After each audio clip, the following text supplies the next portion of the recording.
This is Ron Hager with the National Disability Rights Network, and with me is Mark Schultz, who is the Assistant Secretary of the Office of Special Education and Rehabilitation Services, or OSERS.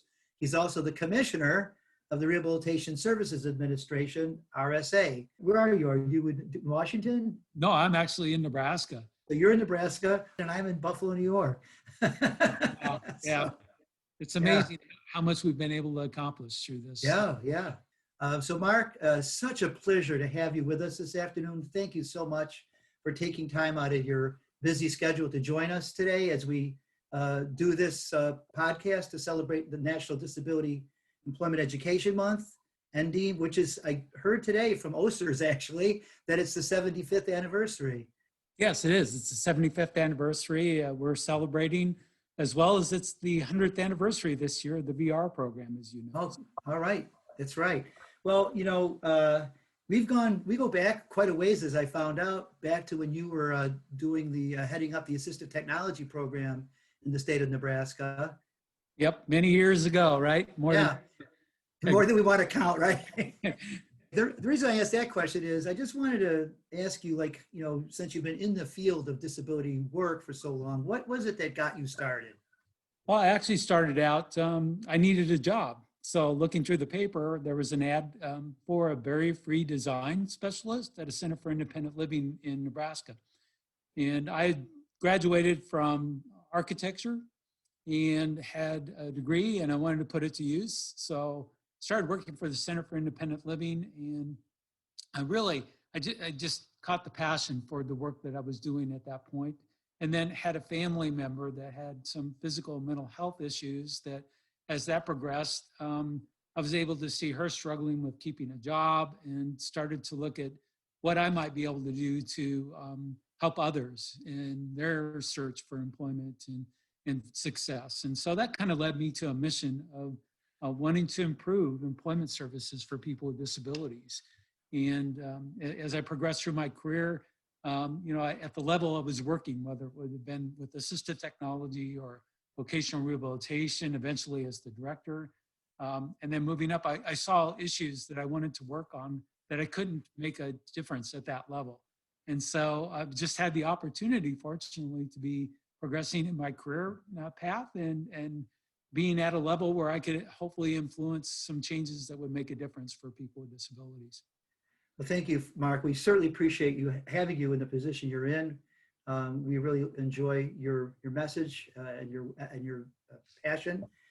Could you describe a little bit for us what your roles are right now, the two hats that you basically wear and how they work together? Sure.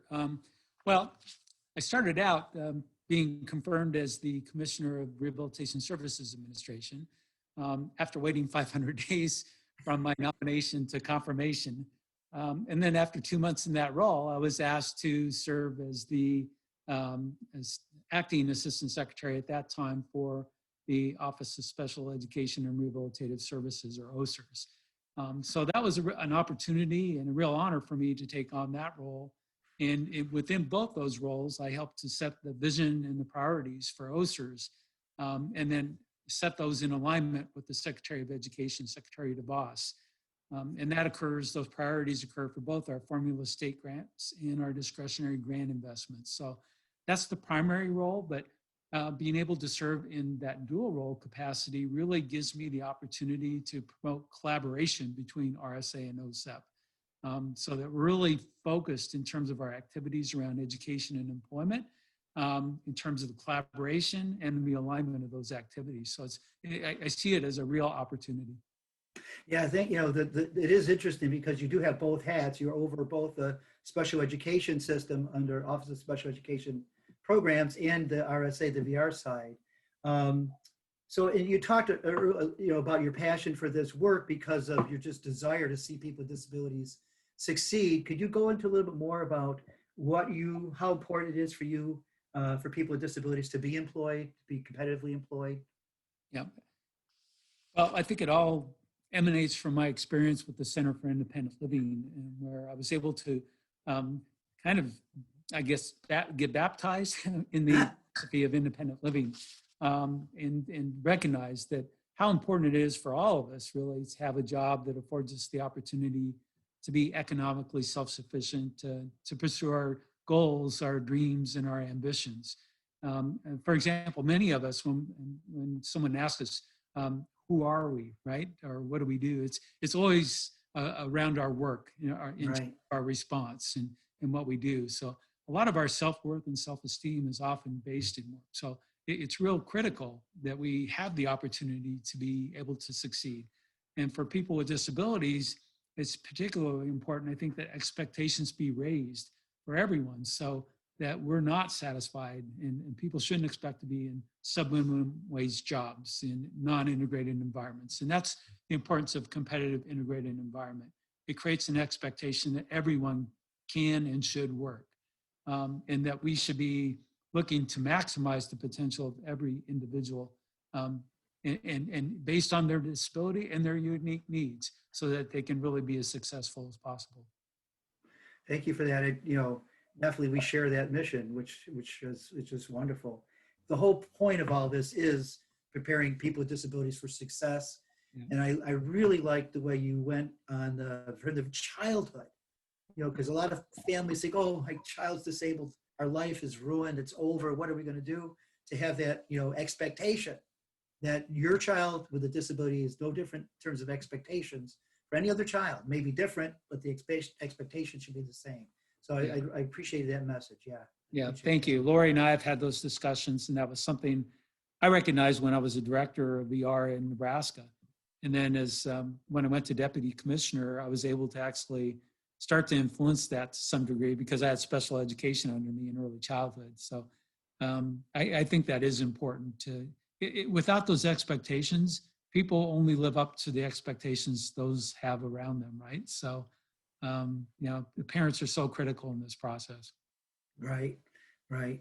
With the role of VR, as you're looking at preparing people to be successful, to be employed competitively in integrated settings, what do you see the role of the vocational rehabilitation system in that process? Mm-hmm. Well, I would even start before the role of VR because I think it's important to establish the expectation very early on that everyone can work. And I would extend that everyone can go to school, right? So Right. even in early childhood, when a family has a child that's born with a disability, it's necessary, I think, that we reach out and connect those parents to the resources, but to create the expectation that they should have that for their child, that every child should be able to go to school, go to work, and that the family should know that and support that as we move forward. So creating that expectation early on is real critical. And then as VR gets involved early on with the provision of pre-employment transition services with students with disabilities, it's to support those students as they learn about work and begin to acquire the necessary information, the skills, and the experiences to really make informed decisions about their career choices. And then working with youth and adults to, again, help to support their informed choices through some of the career counseling, the work-based learning experiences, training to acquire skills and knowledge, advocacy and independent living skills so that they're able to go to work, and the necessary information to make good informed decisions around benefits and financial decisions. We help with identifying job opportunities and assisting with obtaining what I call quality employment, which I think WIOA really says we should be about quality employment. And so that may mean supporting individuals as they advance in a career pathway so that they're truly reaching their goals and getting meaningful employment that helps move towards economic self-sufficiency. You mentioned benefits. We've experienced a lot of times parents being afraid or concerned about if their student or young person goes to work that they might lose benefits. So how important is it for the families to know about how work does affect benefits? And is that a role that VR can and should play in helping make sure families are aware of this information?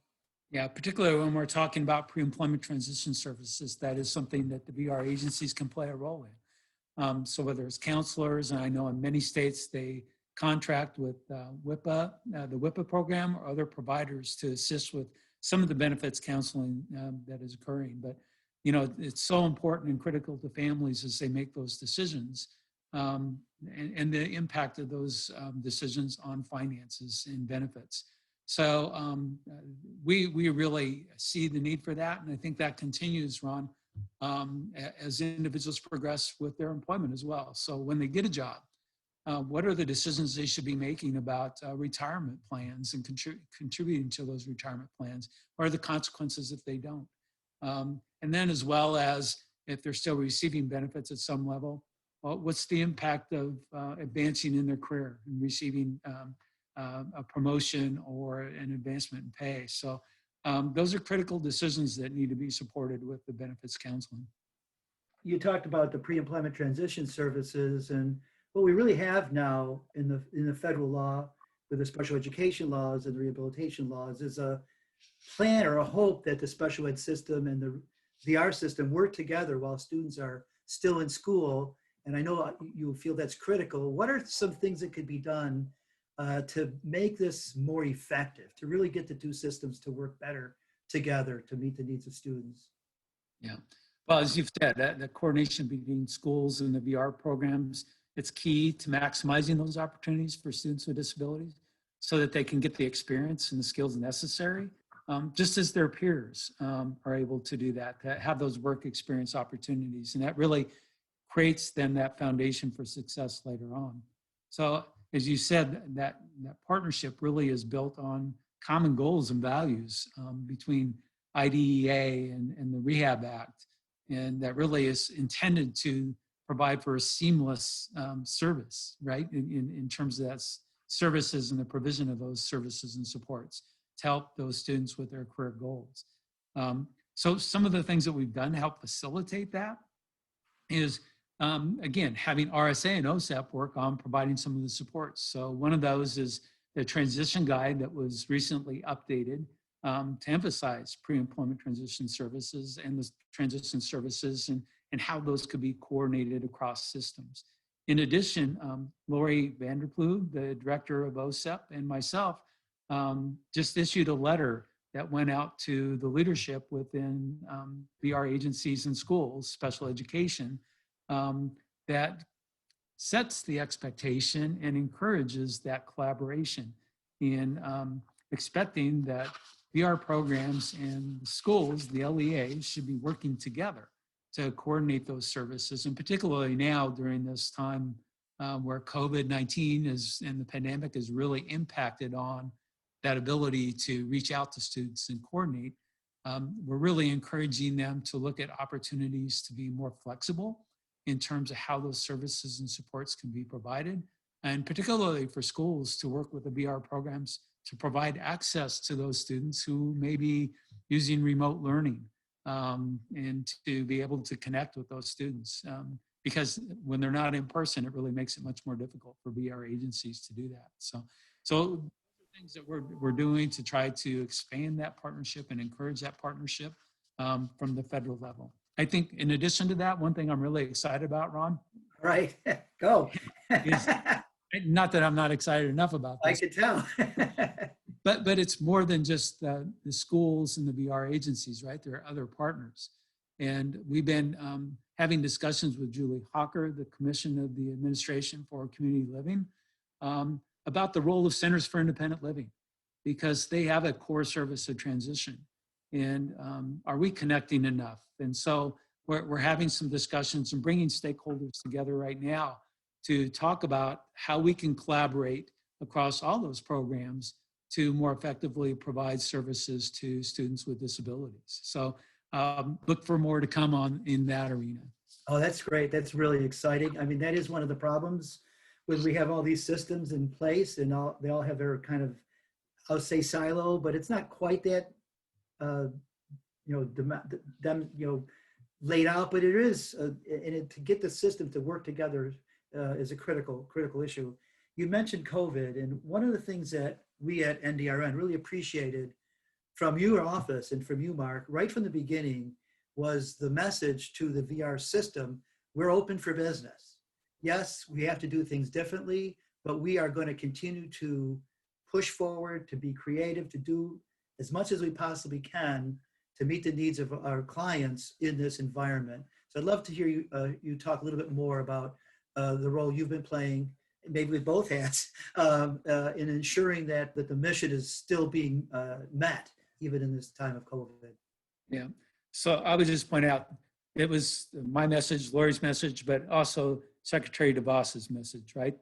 That the expectation that all students should continue to receive educational services, especially students with disabilities, was so critical during this time. So I would say, we can look at COVID-19 in a number of ways. And while we certainly see the challenges that exist, there are also many of opportunities that we can look to take advantage of right now. So for VR, what we're seeing in our discussions with the programs across the country is they've been able to, I think, respond admirably by being able to gear up and provide remote services and to stay connected to individuals with disabilities as they look to be employed, but also to retain jobs that they have through additional training that can connect them to technology and assistive technology that allows them to, if their businesses and jobs have moved to remote or telework situations, to support that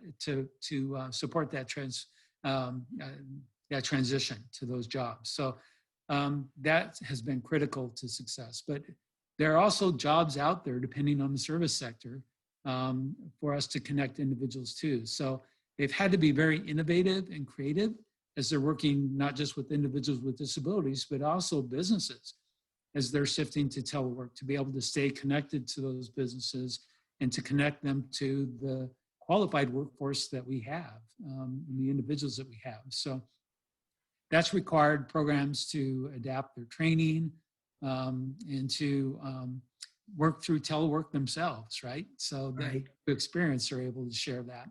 But as I see it, you look at the telework that's going on right now and the shift that businesses have had to do to that format, it actually provides greater flexibility as they see they're able to continue to provide services in that way. That really provides for greater adaptability through accommodations for persons with disabilities. You can allow for different ways of getting work done and greater flexibility in hours as to when that work gets done. So there are lots of opportunities, I think, that we can take a hold of if we just stay aware of that, right? Right. Yeah, that's true for a lot of people with disabilities that may need reasonable accommodations in their work schedule because of difficulty getting, ready, or different ways that disability may affect them. It's just kind of like universal design. They can just work at their own schedule and they don't have to worry about commuting and getting ready. It does open some doors. That's correct. Yes. Yeah. So I think that's the important point, right? Is to stay positive about it and look for we could talk all day long about the challenges as well, which we see. Right. I think VR is always tried to evolve with the times. And as I mentioned early on, 100 years of experience that we have. Right. Times have changed recently, but they've been changing for 100 years. And I think that's the beauty of the program, is it continues to evolve and adapt to those changes. Right. No, it's critical as we continue to move forward. Well, is there anything else that you wanted to share with us today, Mark? I think what I would do is just kind of build off of that last statement, right? 100 years of experience, VR continues to evolve. And I just want to assure everyone that's listening that the VR programs out across the country are out there and continue to serve. I think some people have assumed because of COVID that perhaps some services aren't available, but from our discussions with states, they've been sharing with us that they are up and running, whether it would be in person or through telework, remotely, or some kind of hybrid model. They're still out there providing services, and over the course of the 100 years, while we've evolved through innovative and creative solutions, perhaps, one thing has remained constant, and that is the program's focus on helping individuals and assisting them to achieve their goals of employment and independence.